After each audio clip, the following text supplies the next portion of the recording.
We are here with Steve Rolston, artist extraordinaire, especially of the recently produced Ghost Projekt. Thanks a lot for joining us. My pleasure.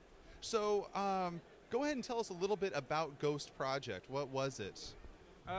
It's a supernatural thriller. It's set in Russia. Basically follows the consequences of this abandoned Soviet weapons lab being broken into. Something mysterious was stolen. People mysteriously start dying. So the American weapons inspector needs to team up with the Russian cop, solve the murders, find out what was stolen. Things get crazier. Ghost is in the title, so that might give you a hint of what happens. It all ends up with some massive carnage and Red Square and death, mayhem, spookiness. All the makings of a good comic. Excellent, yeah, definitely. I think Joe Harris came up with a really good premise with it, and it was great to finally get to work with him on it and make it, bring it to life. So this is kind of a little bit of a departure for you. You are known predominantly for your more realistic work, things like Pounded and Emiko Superstar. This one really, like you said, I mean, Ghost is in the title, so it does take a supernatural bend. How was it being able to stretch those muscles a little bit? It was a challenge. I hadn't done horror before. But also, it was nice because I like to cover all the genres. I mean, I've done crime, teen drama, punk rock, romance, revenge, realistic slice of life stuff. So adding horror to that is nice. It was a bit of a struggle to find the right grittiness to the artwork, because I'm also known for cartoony art. My work is simple, clean lines. So actually I had to try to force myself to be a little less clean, a little less precise and smooth with the line work, to try to give that bit more edge than you would normally find in my work. So what did you do? How did you approach it differently? Well, I'd actually hoped it would be even grittier, but I realized that I just couldn't force my hand as far as I want to. I mean, I'll never be, I won't even be a Frank Miller, darkness to my work. That's just not what comes out of my brain or comes out of my hand.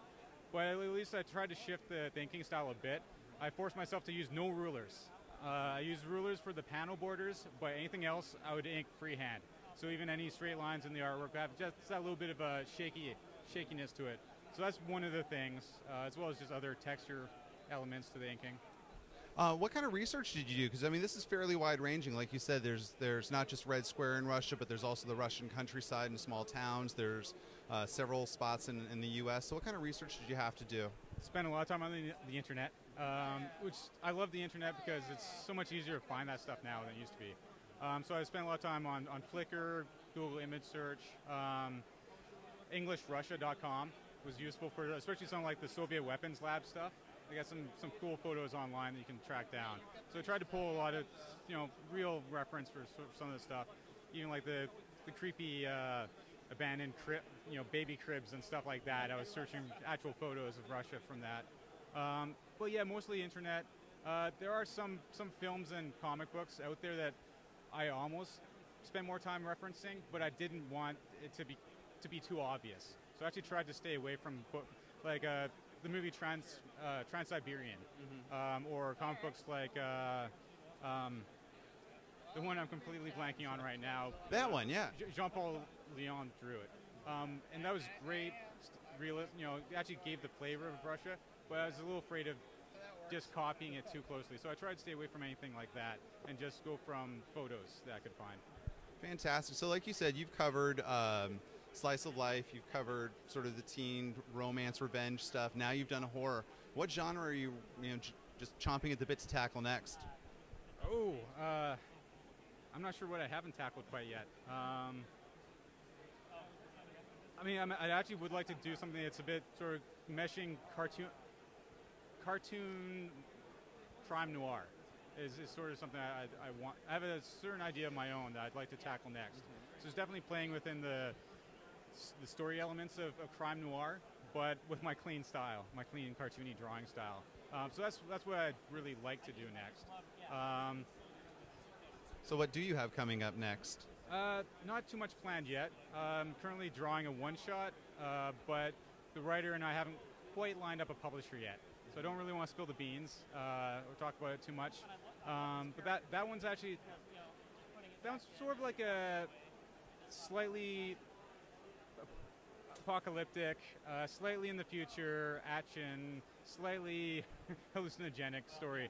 So I guess that was also a bit outside of what I've done. So again, trying to go for some grittiness, I suppose, and working in some more action scenes than I usually tackle. So should be fun. Look forward to it. So we're going to wrap this up the way we end all of our interviews by asking you, what's your issue? What is that one comic that you read that just was so crazy, so out there, or so fantastic that you just have to tell people about? Well, there was a graphic novella by Scott Morse a few years ago called Visitations. Have you read it? I have actually read it, yes. That is, because also I teach part-time comic book course to students who want to learn how to draw comics and visual storytelling. And that is one of the comics I always mention. I always show it to my students because it's just a great use of the medium.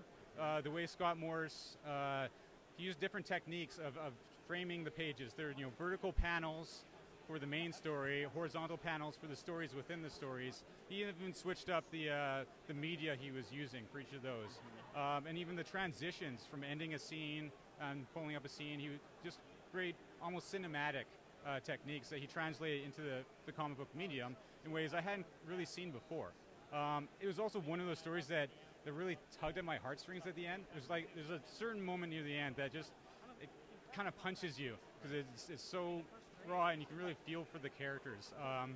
And that is one of the things I want to be able to accomplish in comics is to really hit the reader's emotions like that. I thought Scott did a great job on that one, so I love it. All right, well, thank you very much for meeting with us. My pleasure.